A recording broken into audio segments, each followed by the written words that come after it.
Hi, I'm Jim Anderton, technical editor of SSGM magazine, and I'm with Chris Daniels of Mr. Transmission Stony Creek.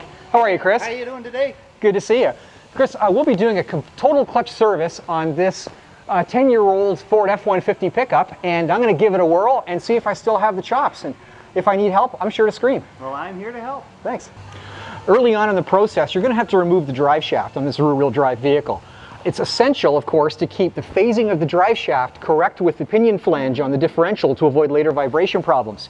Now, a lot of techs prefer to use a black magic marker, a scriber, a pencil, any way it's necessary to make sure that the alignment is correct during reassembly. I prefer to actually stake a small pinprick hole in the flange to do that.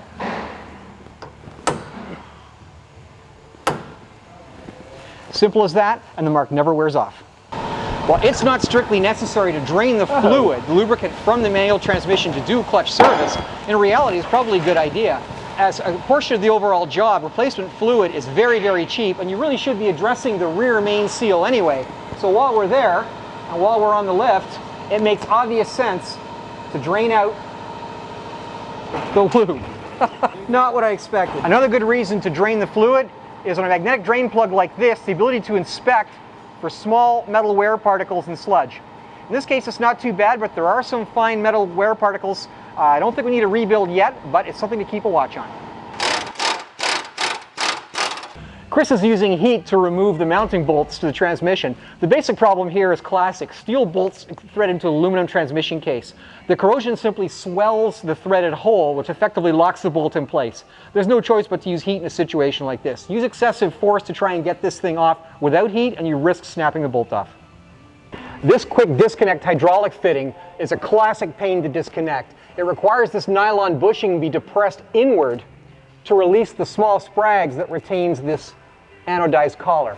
Chances are you'll have to mangle it like we did this one to get the thing off, in which case the only proper alternative is to replace the hydraulic line. Your customer isn't going to like this, but the reality is there really is no alternative for proper clutch service. Okay, we're down to the last two bell housing retaining bolts holding this manual transmission in, and we're using the correct tool here. In this case, a two-stage air-over-oil hydraulic transmission jack. We've got the webbing strap to hold the transmission firmly to the mounting plate on the top. Now we're going to use the impact gun. We're going to zip out the two top bolts and draw the transmission backward. Now, I know most of you guys out there with a manual transmission like this would just hand bomb it out with one or two guys. And the reality is this is the proper and safe way to do it. You can do it by hand, but if you have one of these, use it. Just like in high school auto shop, the name of the game here is to get the transmission off without hanging its weight on the input shaft. Do that and you can guarantee problems down the road, not the least of which will be with the pilot bearing.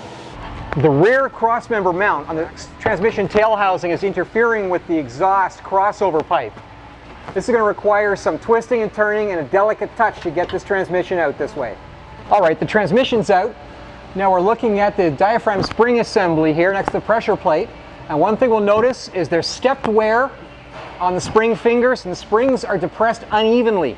That tells me that there's definite issue with the spring. This clutch assembly just needs to be replaced. All right, clutch assembly is off. We're looking at the face of the flywheel now. Flywheel itself is not scored, however, there is evidence of heat discoloration. This is a hard-working truck, so this isn't surprising. We're going to pull this flywheel and then compare it to a new one. All right, we're back to the engine now, and at this point we're looking at the back of the engine at two often misreplaced or misdiagnosed parts of total clutch service. One is the pilot bearing. It's a needle bearing assembly because this is a truck. This, generally speaking, won't wear on a vehicle that's fairly low mileage as this one is at about 130,000 kilometers.